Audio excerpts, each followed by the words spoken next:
All right, I'll wait just a second. We're back on. I am so sorry. This seems to be so much better already. We are reconnecting, and I'll give everybody a second to get on. There you are. I see you coming back in. All right. Hi, Tuesday. Thank you. This is better. It's better for me anyway. Thank you all for jumping back onto this second one. I love y'all. So thank you. Computer being quirky. I actually changed laptops. I did work that one. That other one, I know this was inconvenient to log back on, but y'all, that's my other laptop. She has worked hard. She has worked hard for the Step Summit, and she's probably just tired. And so I guess we all have a little lag when we get tired. So welcome back, welcome back, welcome back.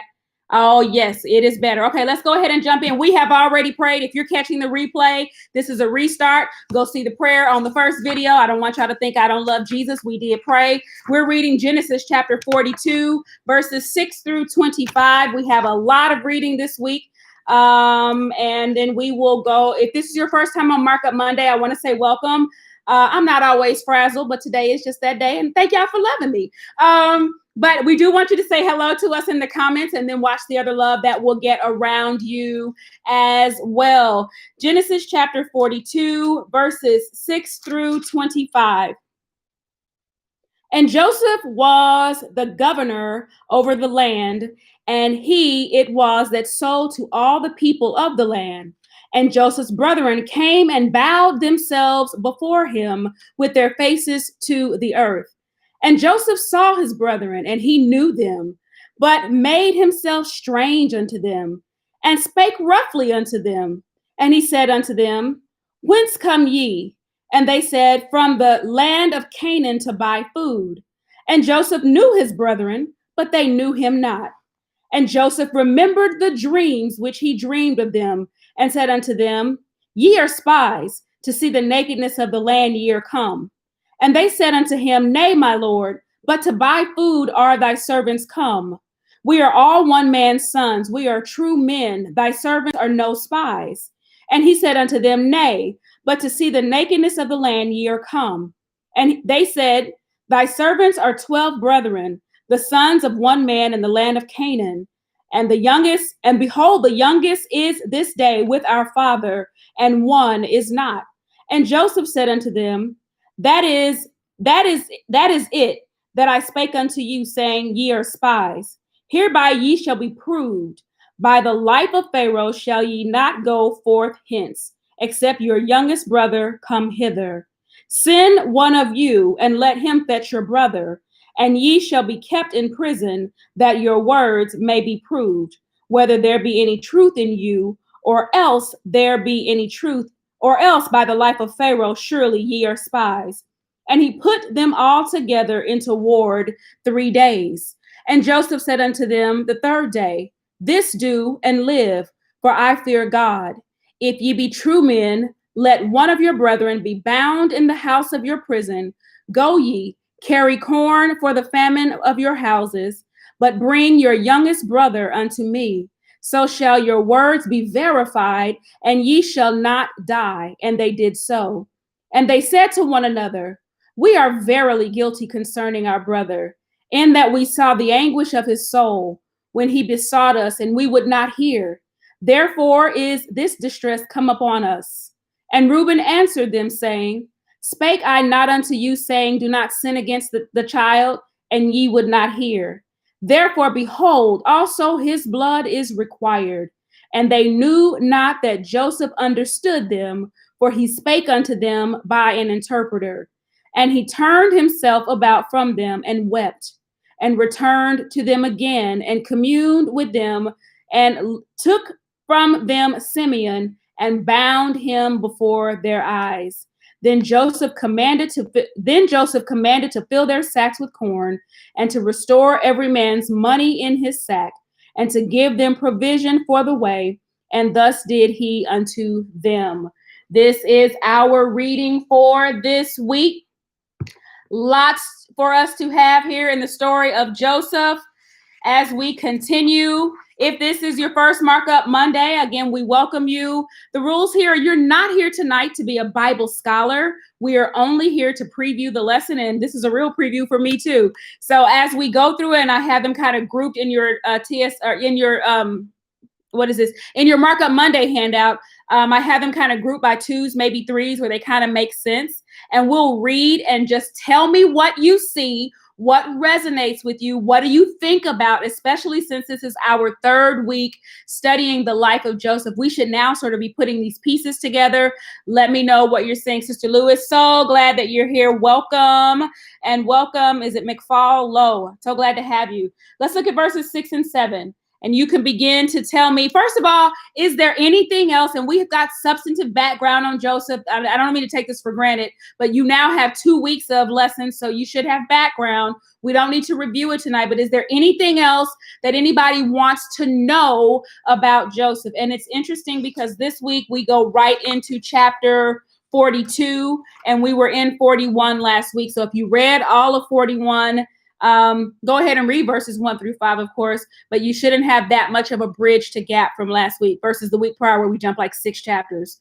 All right. He has stepped into his calling, his dream, Sister Angela says. All right. Let's go ahead and read verses 6 and 7. Wait, Sister Tam says in the title, love equals Joseph and guilt equals his brothers. I like that. Thank you. All right. He's now second in command. Remember that. That's a good note. So remember from last week, just kind of refresh yourself. When we ended last week, he had been promoted to second in command. Second in command in a time where we were anticipating a major change in the economy. Second in command to manage through a famine. So keep that in mind as we go down through what we are going to read. In verses 6 and 7, you can begin to tell me what you see. And Joseph was the governor over the land, and it was he that sold to all the people of the land. And Joseph's brethren came and bowed themselves before him with their faces to the earth.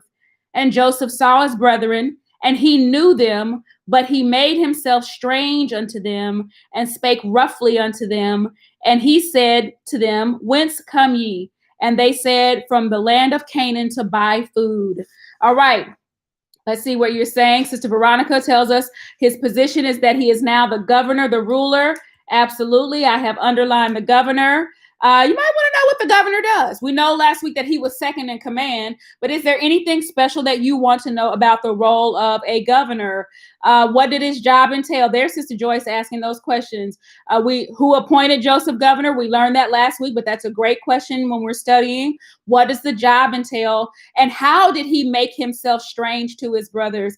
I want to know that. I also want to know, like, sort of why. Like, right now, like instinctively, I want to just write, that's petty, Joseph, petty, Petalonians. That's what I want to write. And that may not be fair, but that's how it makes me feel.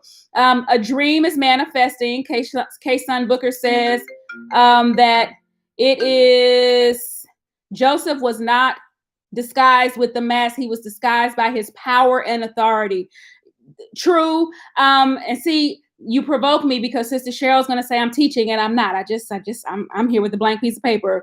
But that is true because the last time they saw him, he was a pitiful little scrawny thing being pulled up out of a pit and being sold to the Midianites. So this, for me, I am connecting that it's the first time they're seeing him since the last time they did him wrong.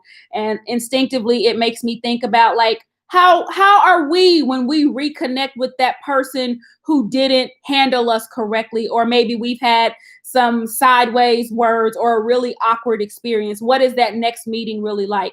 That's kind of how this makes me feel. How much time has passed since last week? Sister Pamela Johnson wants to know. This is Joseph's third and greatest elevation. Sister German says, hold on, we jumped here. The head of FEMA to us today, Sister Laura. Absolutely, I agree with that. He's trying not to show favoritism. Interesting, Sister Allison. That is very interesting. Last week, he says he forgot. Oh, wow. Sister Cynthia is telling us that when he named his children last week, he's saying that he forgot the hurt, the harm, the damage that was done in his father's house, son Manasseh. And now it doesn't look like he's really forgotten. I think that's what we're communicating. I agree with you on that. How is he dressed? The D. Porter wants to know. Able to be righteous and facing the past. Joseph loves his brothers. Oh, there's some conversation in there. Just kind of keep that in mind, and remember how we felt a couple of weeks ago in that relationship with the brothers, how they did him, whether they were, whatever, justified, not justified. Think about what happened and then insert that inside of what was just shared, that he loved them in spite of all of that crazy stuff that took place. I think that's interesting. Joseph remembered the first time he made himself known. His brothers did not see who he was then, and they do not see him now. Absolutely. Did they recognize him? Great question, Sister Joyce. He forgave, but he didn't forget, Sister Darlene says. Later verses reveal that Joseph is not talking to his brothers in their native language. And Sister Julia is right. There is a reference even later about an interpreter. All right. He's dressed in royal clothing like an Egyptian. And we got that last week. That's not teaching. We learned that in verse 40 or chapter 41, what he was given by Pharaoh when he was promoted. Sister Veronica says we need to explore a conversation on the power to forgive.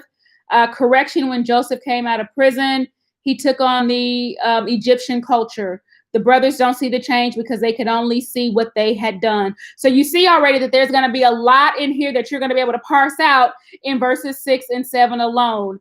Let's get moving because we go to verse 25 this week. So we got a lot to do. The Egyptians wear black eyeliner, Sister Laura. Didn't know that. Okay, good to know. All right. He forgot the pain. Jean Chrysler says he forgot the pain. All right, let's look at verses 8 and 9. And Joseph knew his brethren, but they knew him not. And Joseph remembered the dreams which he dreamed of them. And he said unto them, Ye are spies to see the nakedness of the land. Ye are come. I just clearly see here that he recognizes and they don't. And you all have mentioned that.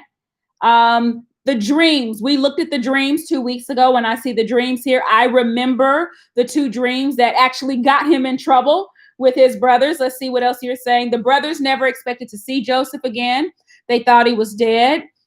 Because Joseph looks like an Egyptian, they don't recognize him. When we don't look like what we've been through, Sister Courtney. Wow. Writing that down. Okay, there was a flashback for Joseph, Robbie. Absolutely, there is a flashback. Joseph flips the script on them, Brother Brandon. Yes, he does. They didn't know him then, and they don't know him now. New remembered is the old nature, Sister Cynthia says.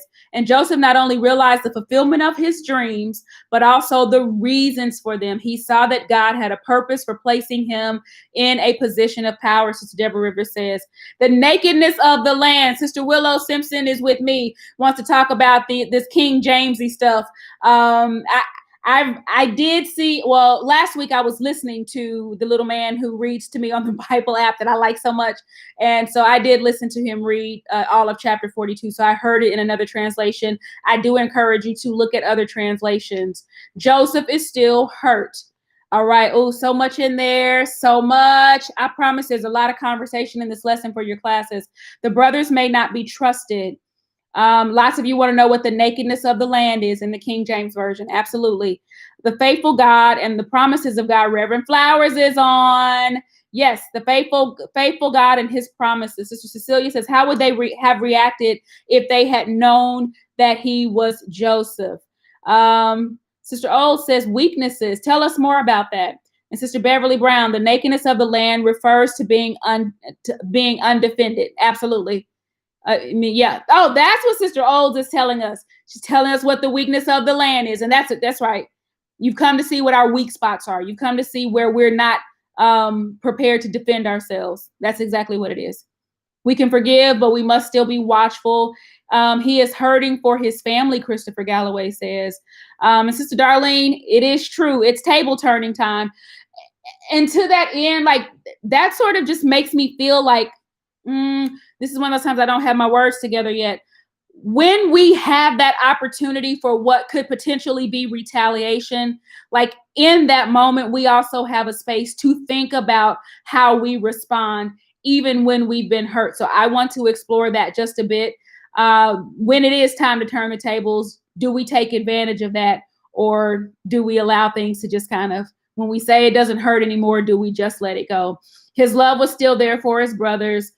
His past hurts show his mistrust of them, Sister Angela says. Treacherous family versus love.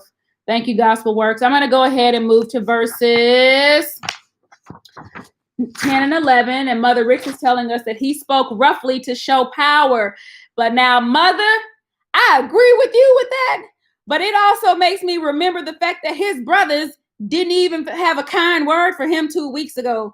And so now this is just interesting how we handle each other in our words or lack thereof as a result of hurt. I just think that's interesting.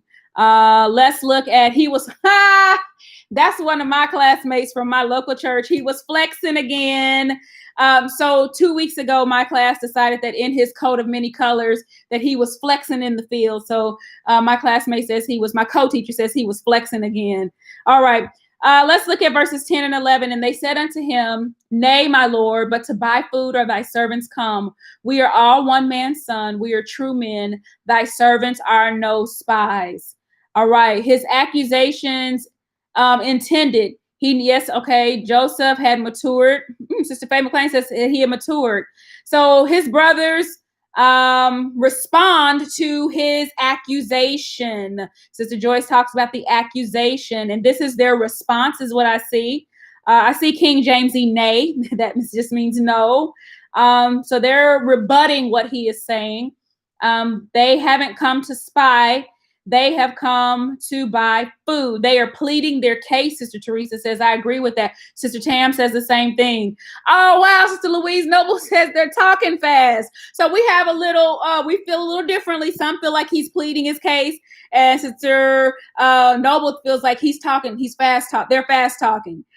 Responding by saying that they're not spies, but add more info. Wow, Willow Simpson, that's a great observation. They didn't just say, no, we're not spies. They do add more.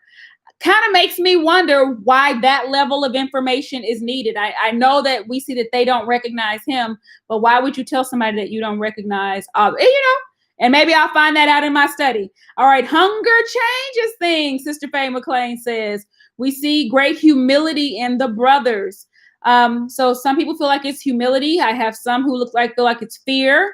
I see someone else who believes that this is the guilt of the brothers. G. Cox says Joseph learned much from their response. Absolutely. See, G. Cox, I feel like last week you got me in trouble too, because Sister Cheryl is sitting around. And I'm just gonna say sometimes we can learn a whole lot when we just let other people do talking. That's all I'm going to say right there. Desperation. All of one man's son is true, but they never brought up their mothers. Thank you, Courtney Briscoe. When they were they even thinking about what they had done? Joseph interrogated them to gain information he wanted without revealing that he knew them. Absolutely. Sister Robbie says, you don't justify yourself unless you're feeling guilty. That's spoken like a mom right there. Yes. All right. Joseph was given leadership that involves power, but it also brings responsibility. Sister Vernita says this was a diversion. All right. Last comment I'll read. Vernell Levingston says, brothers wanted all the credit that Joseph was giving, and Joseph forgave them because God gave that responsibility to Joseph. Let's look at verses 12 through 14. 12 through 14. And he said unto them, Nay, but to see the nakedness of the land ye are come. And they said, Thy servants are 12 brethren, the sons of one man in Canaan. And behold, the youngest is this day with our father, and one is not. And Joseph said unto them, That is it that I spake unto you, saying, Ye are spies. So I kind of feel like he's pressing them a little bit. I can see a back and forth. You're a spy. No, we're not. You're a spy. No, we're not. You're a spy. I said you're a spy. That's kind of how I feel when I'm reading this. Reactions are different when you when you feel you're no longer in charge. When you no longer feel in charge. Thank you, Sister Moody. Joseph's brothers say that they are true men. I think that phrase is very interesting too. True men. They say 12 brothers. They do indicate that they are they are part of a group of 12 brothers. And they say one of our brothers is, in fact, it's the youngest right now is back home with our father, and one is not. And I don't see that they answer for the missing brother here. They acknowledge a missing brother. They don't answer for the missing brother is what I see here. They're testing the waters here. Joseph had a personal relationship with God. He wants them to admit they're doing, Sister Sherman says. Mother Rick says they did not explain, and one is not. We agree, Mother. Absolutely. He knows that they're dishonest, Sister Angela said. Nah Sherman says exposed. Sister Tam says he is trying to get more info. Yes. And I'm going to tell you what this makes me think of is sort of strategies to get people to talk. And there are all kinds of ways you can learn things from people.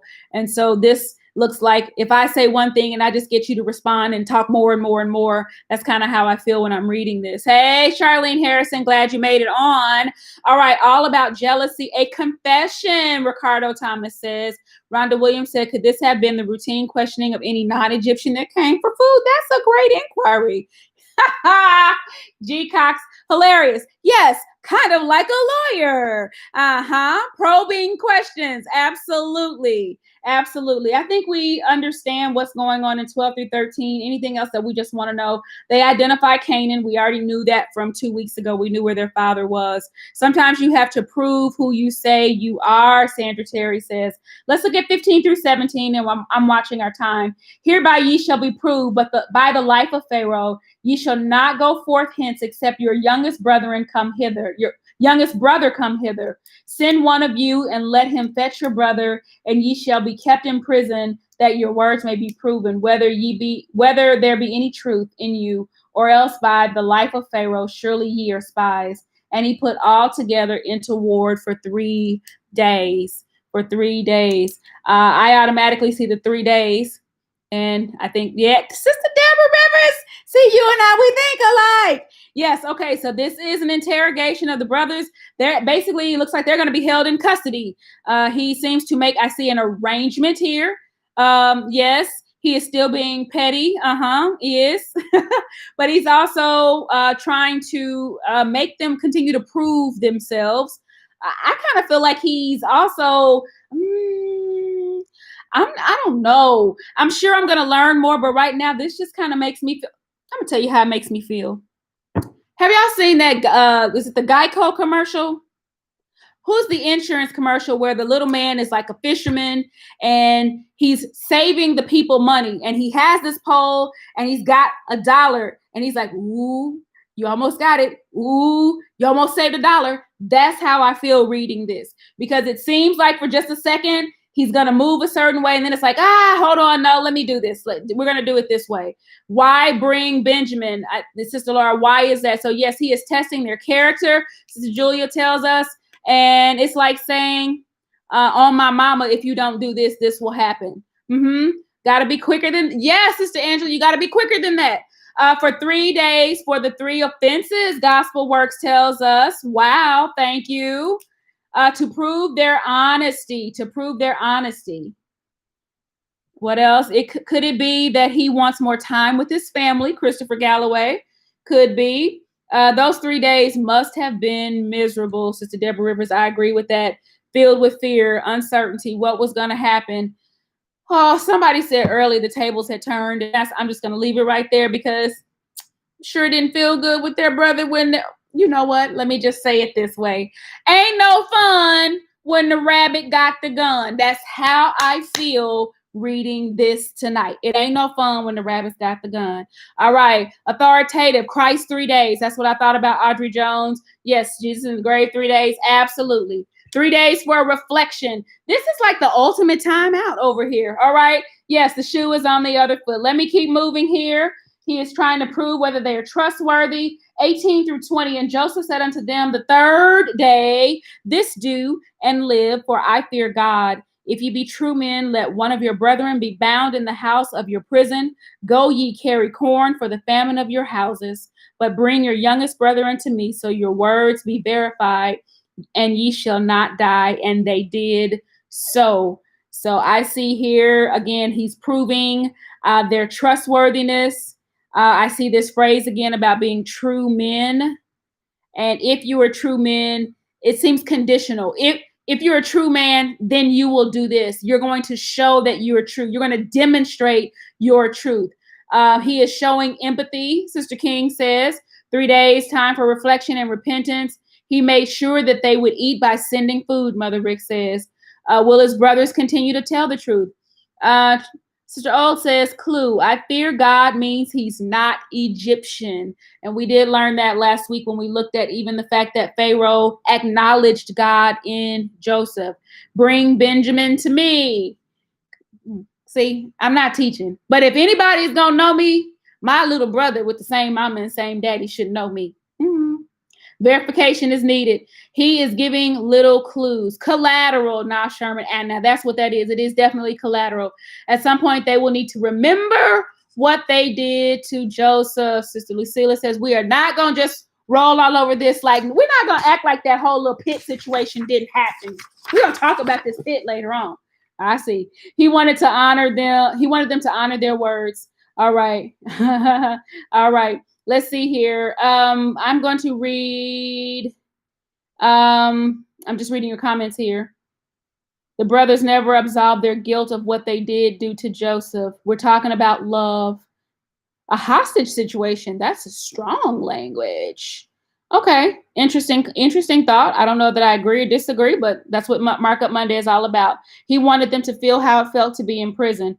So I think there's a lot in here. And remember that as we study, we can kind of think what we want to think as we kind of read our first reads, but that's what this week is all about, right? So literally dig into this. Make sure that this is not, and I said this 2 weeks ago, don't just insert like how we would respond or even our own experiences into the Joseph experience, but make sure that where we land is supported by scripture. So even though I have lots of questions and ways that it makes me feel, I've got to make sure that I put in the time and make sure that when we come up with our reviews and when we teach that it is supported by scripture. Let's go to verse 21. And they said to one another, we are verily verily guilty concerning our brother, in that we saw the anguish of his soul when he besought us, and we would not hear. Therefore, this distress is come up on us. All right, so Sister Courtney said he's already made sure that his brothers will not die. He's absolutely made sure of that. Now they are having, it's a conversation with each other. And I see an acknowledgement of guilt. And so they have not forgotten what they did.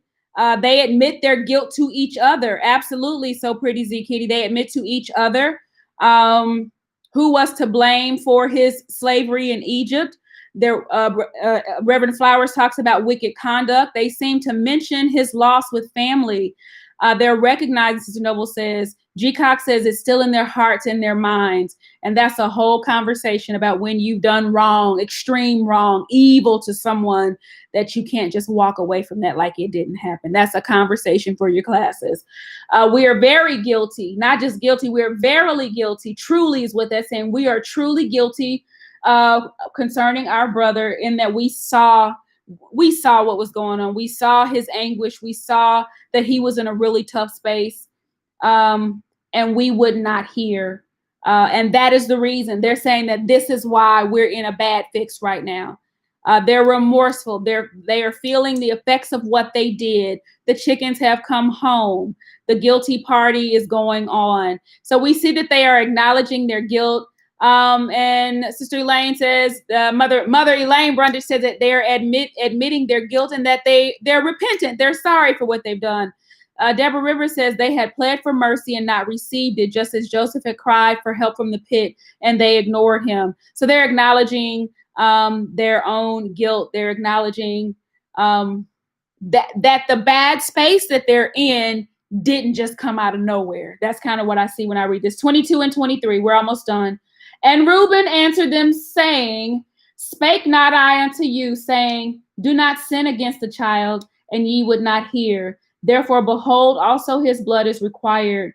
And they knew not that Joseph understood them, for he spake unto them by an interpreter. So someone had already mentioned that later we would find out that he was talking through an interpreter. So when we talk about why didn't they recognize him, we've already talked about kind of the look, him taking on the appearance of an Egyptian, his clothing. Now we're finding out even his language was not his native language. So I think that's important.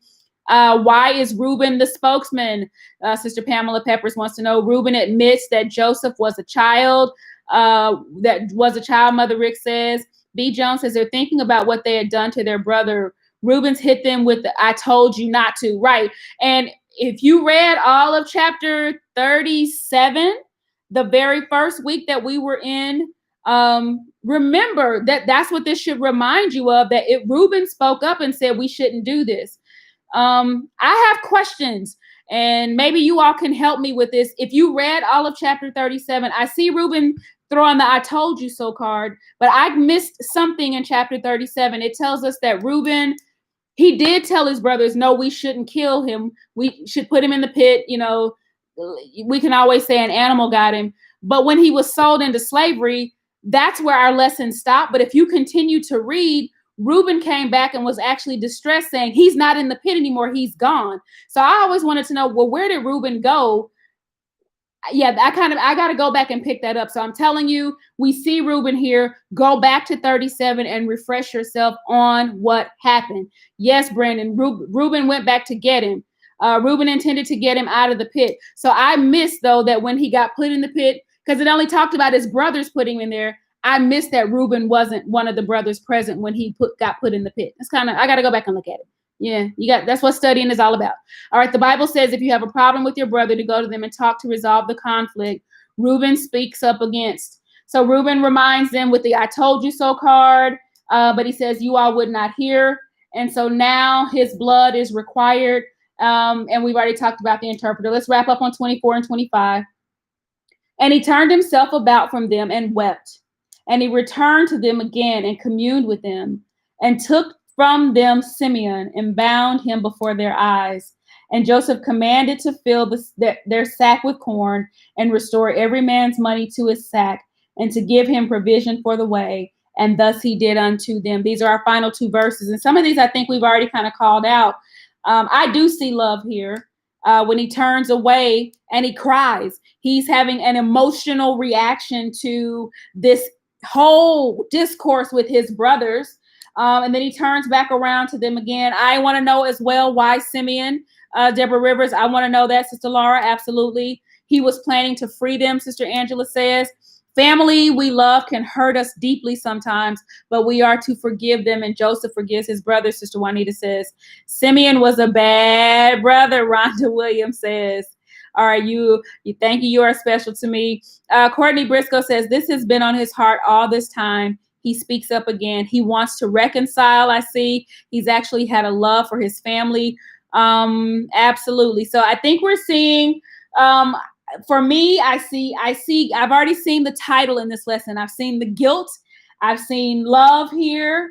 I kind of see a man sort of struggling. This feels like a struggle. Like I'm not going to teach, but it feels like a struggling moment.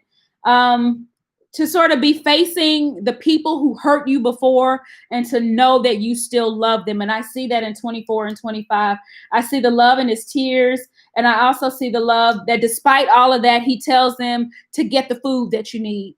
You know, love conquers all. Thank you, Sister Teresa. It conquers everything. His heart is heavy. He restores their money back to them, Mother Ricks. Yes, he does. He still loves them. Those who love you most have the power to hurt you, Sister Angela says. It's an internal struggle. And yes, Sister Johnson, it is the beginning of a reconciliation. He wonders if his brothers still have hatred toward him. He's displaying the character of a merciful leader. I'm going to let Sean King have the last word on that. And I absolutely, my goodness, see the messianic connection there. We've made a lot of messianic connections, but Brother King says he displays the character of a merciful leader. And this isn't the only leader that we've seen despised and rejected of men, hurt and abused by others, but who has to turn around and be the one who offers some level of forgiveness and reconciliation. So, and the compassion, I see your words here. So yes, J. Jackson Collier, this is a great lesson about forgiveness and love. It is my prayer this week that this lesson will challenge us, that we won't just show up on Thursday or Sunday and know what the lesson was tactically about, but it is always my prayer that this lesson meets us where we are. And there are some of us who have things in our families and things in our past and things that are going on now that we need to reconcile. And y'all, Sunday school is life. This lesson is not just for us to flex on our Bible knowledge, but this has to come alive in our experiences. So allow the lesson this week to challenge you. Allow the lesson this week to push you to follow the examples, to work through the tough stuff, and to find the places of reconciliation that are so needed. Love versus bitterness is going to challenge us. God bless you, everyone. I will actually this week, let me just tell you that there is a guest. I will be in the thick of Step Summit on Thursday. So there is someone who will do the video review, and it is my intention to be live on Sunday morning for those of you who join me on Sunday. Love you all so much. And I will see lots of you on Friday. Have a good rest of your evening. Talk to you later. Bye-bye.